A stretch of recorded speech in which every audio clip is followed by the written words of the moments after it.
فلولا إذ جاءهم بأسنا تضرعوا ولكن قست قلوبهم وزين لهم الشيطان ما كانوا يعملون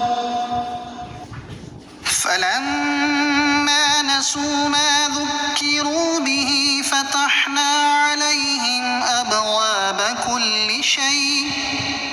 حتى إذا فرحوا بما أوتوا أخذناهم بغتة فإذا هم مبلسون۔ تو کیوں ایسا نہ ہوا کہ جب ان پر ہمارا عذاب آیا تو گر گڑاتے، لیکن ان کے دل تو سخت ہو گئے تھے اور شیطان نے ان کے اعمال ان کے لیے آراستہ کر دیے تھے۔ پھر جب انہوں نے ان نصیحتوں کو بھلا دیا جو انہیں کی گئی تھیں تو ہم نے ان پر ہر چیز کے دروازے کھول دیے، یہاں تک کہ جب وہ اس پر خوش ہو گئے جو انہیں دی گئی تو ہم نے اچانک انہیں پکڑ لیا، بس اب وہ مایوس ہیں۔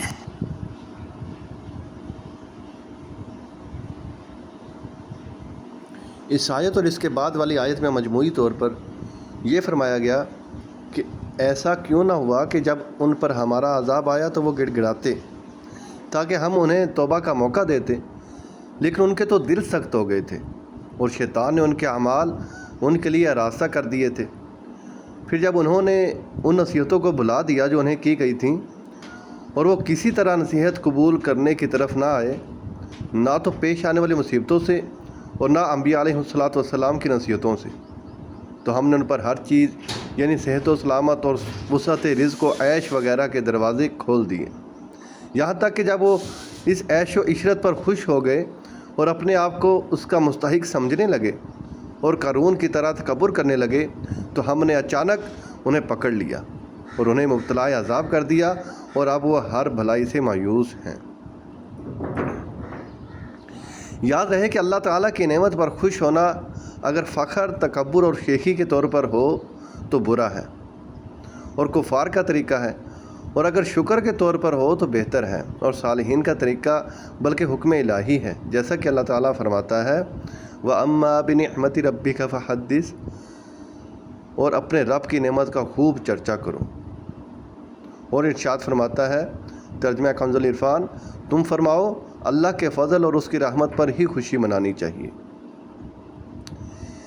اس آیت سے معلوم ہوا کہ کفر اور گناہوں کے باوجود دنیاوی راحتیں ملنا دراصل اللہ تعالیٰ کی طرف سے ڈھیل اور اس کا غضب و عذاب ہے کہ اس سے انسان اور زیادہ غافل ہو کر گناہ پر دلیر ہو جاتا ہے، بلکہ کبھی خیال کرتا ہے کہ گناہ اچھی چیز ہے ورنہ مجھے یہ نعمتیں نہ ملتی، اور یہ کفر ہے۔ حضرت عقبہ بن عامر رضی اللہ تعالیٰ عنہ سے روایت ہے، نبی اکرم صلی اللہ تعالیٰ علیہ وآلہ وسلم نے ارشاد فرمایا جب تم یہ دیکھو کہ اللہ تعالیٰ بندوں کو ان کے گناہوں کے باوجود ان کی پسند کے مطابق عطا فرما رہا ہے تو یہ ان کے لیے صرف اللہ تعالیٰ کی طرف سے استدراج اور ڈھیل ہے۔ پھر نبی کریم صلی اللہ تعالیٰ علیہ وآلہ وسلم نے یہ آیت تلاوت فرمائی،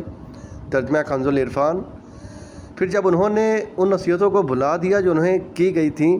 تو ہم نے ان پر ہر چیز کے دروازے کھول دیے، یہاں تک کہ جب وہ اس پر خوش ہو گئے جو انہیں دی گئی تو ہم نے اچانک انہیں پکڑ لیا، بس اب وہ مایوس ہیں۔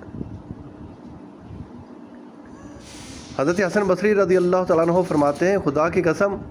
جس شخص کو اللہ تعالیٰ نے دنیا میں وسعت عطا فرمائی اور اسے یہ خوف نہ ہو کہ کہیں اس میں اس کے لیے اللہ تعالیٰ کی کوئی خفیہ تدبیر نہ ہو تو بے شک اس کا عمل ناقص اور اس کی فکر کمزور ہے،